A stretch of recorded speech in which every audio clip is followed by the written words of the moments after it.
started together when we were at Arthur's getting dinner one night, and he was like, hey, we should be in a band. And then he wrote down, because he felt cheesy saying the name, so he wrote down the name he wanted us to be called and gave it to me across the table. I asked Jacqueline to collaborate, and I was making music separately, and I just knew that she was a really good musician but wasn't in a band, and I felt that she should be because I really admired all the stuff she did. We've had like a lot of different band members throughout life, but now it's like an ideal thing. It's taken a lot of trial and error. Jacqueline asked me if I wanted to play bass because she wanted a bass player and something pretty simple just kind of to accompany the rhythm section. And of course I was really excited because I really love what they were doing, love the sound, I love all their influences and they're mine as well. I got to be a part of the band because me and Jared were friends and we all have mutual friends, and he played in a couple bands that we played with. And I had just started playing trumpet, and he wanted me to listen to what him and Jacqueline were writing together. So I did and just started working with it.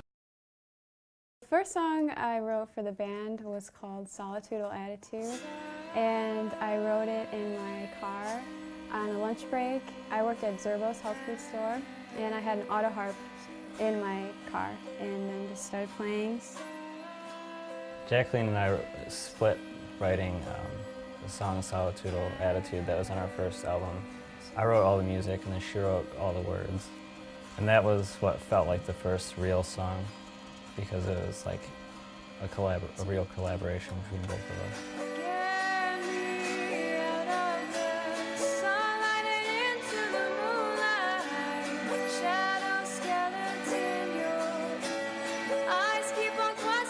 It's been really exciting and fun, and we just work really well together. You know, we're very good with communicating. If someone doesn't like something, we're able to just put it out there. No one gets offended. It's very nice and cordial and really fun.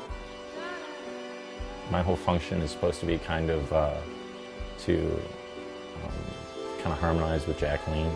Still got a lot of work to do with that. Not really supposed to be out in the open. It's just supposed to be kind of like just like a little contribution to what she's doing. We do all of the recording ourselves. For our first album, we did some of it on cassette tape, some of it on like just handheld recorders. It's really lo-fi. We do everything ourselves. This time around, now that Ja is in the band, he's got a lot of recording stuff, so we'll be doing all the recording here. And yeah, we don't use any outside sources. It's all within the band and everyone pooling their resources to make it happen. It's a lot of work, but it keeps you busy, and if you're not busy, if you're not doing something, then what are you doing? So I'd rather spend my time doing that.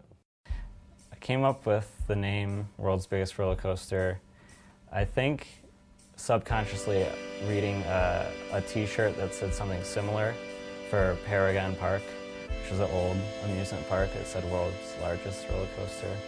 But I liked the name World's Biggest Roller Coaster because it sounded sort of like childish and sort of wrong, like it feels like an incomplete sentence.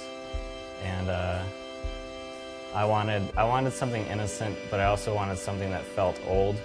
Like I felt like that was an old style of marketing, like World's Biggest Roller Coaster. Like that used to be a big deal to someone, and now it's not.